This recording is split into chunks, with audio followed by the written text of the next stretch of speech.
गं गणपते नमः।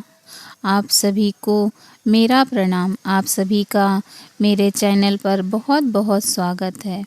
वीडियो शुरू करने से पहले मेरे चैनल को लाइक और सब्सक्राइब करने के लिए आप सभी का बहुत बहुत धन्यवाद। इस वीडियो में हम विवाह पंचमी के बारे में जानेंगे।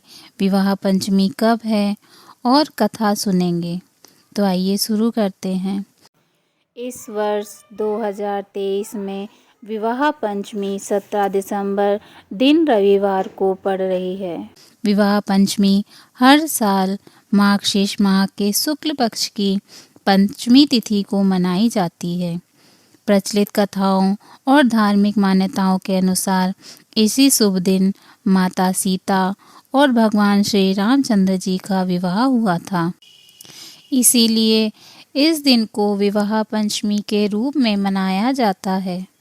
इस दिन सिया राम जी के मंदिरों को सजाया जाता है और श्री राम और माता सीता जी के विवाह का आयोजन किया जाता है। इस दिन प्रभु श्री राम और माता सीता जी के विवाह का प्रसंग सुनने का भी विधान है। ऐसी मान्यता है कि माता सीता और प्रभु श्री राम जी की विवाह कथा सुनने से सुख सौभाग्य में वृद्धि होती है और मनोकामना पूर्ण होती है। तो आइए सुनते हैं माता सीता और प्रभु श्री राम जी की विवाह कथा। प्रभु श्री राम भगवान विष्णु जी के अवतार हैं और उनका जन्म अयोध्या के राजा दशरथ जी के घर सबसे बड़े पुत्र के रूप में हुआ। सीता माता जी राजा जनक जी की पुत्री थी। वास्तव में माता सीता जी का जन्म धरती मैया से हुआ था, इसलिए इनका एक नाम भूमिजा भी है।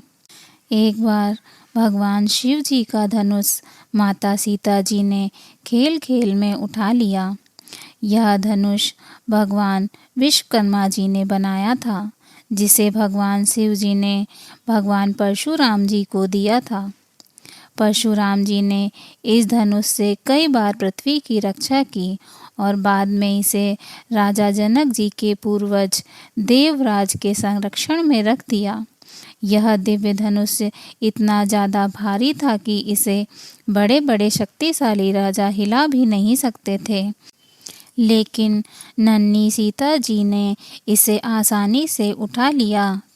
यह दृश्य देख राजा जनक जी को एहसास हुआ कि माता सीता कोई असाधारण कन्या नहीं है, यह कोई दिव्य आत्मा है।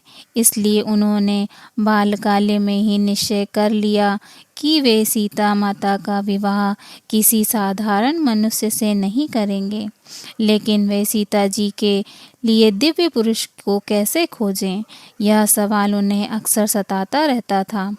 तब उन्हें विचार आया कि वे एक स्वयंवर का आयोजन करेंगे, जिसमें यह शर्त रखी जाएगी कि जो धनुधारी शिव जी के इस महान दिव्य धनुष पर प्रत्यंचा चढ़ाएगा, वो ही माता सीता जी के योग्य समझा जाएगा।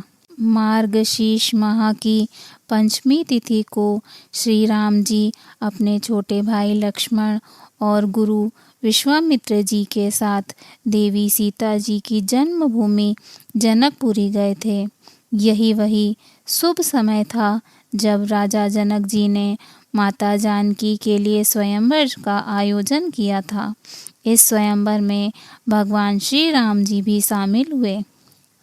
माता सीता जी से विवाह करने के लिए स्वयंवर में कई शक्तिशाली राजाओं ने भाग लिया था, लेकिन राजा जनक जी की यह शर्त थी कि जो धनुर्धारी शिव जी के इस महान दिव्य धनुष पर प्रत्यंचा चढ़ाएगा, वही माता सीता जी के लिए योग्य समझा जाएगा।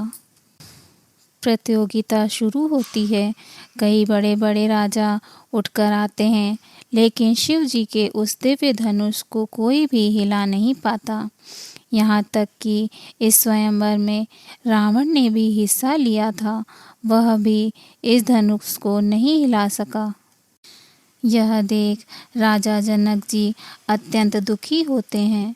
वे कहते हैं कि क्या इस सभा में मेरी पुत्री सीता के लिए योग्य एक भी पुरुष नहीं है जो इस धनुष को उठा सके। प्रत्यंचा चढ़ाना तो दूर की बात है, कोई इसे हिला भी नहीं पाया। राजा जनक जी के ऐसे करुण वचनों को सुनकर गुरु विश्वामित्र जी श्री राम जी से स्वयंवर में हिस्सा लेने के लिए आदेश देते हैं। गुरु विश्वामित्र जी से आज्ञा पाकर श्री राम जी धनुष को पहले प्रणाम करते हैं और फिर एक ही बार में उस धनुष को उठा लेते हैं। जैसे ही वह प्रत्यंचा चढ़ाने के लिए धनुष को मोड़ते हैं, वह 2 हिस्सों में टूट जाता है। इसके बाद विधि अनुसार माता सीता जी का विवाह मर्यादा पुरुषोत्तम भगवान श्री राम जी के साथ हो जाता है। बोलो सियावर रामचंद्र की जय।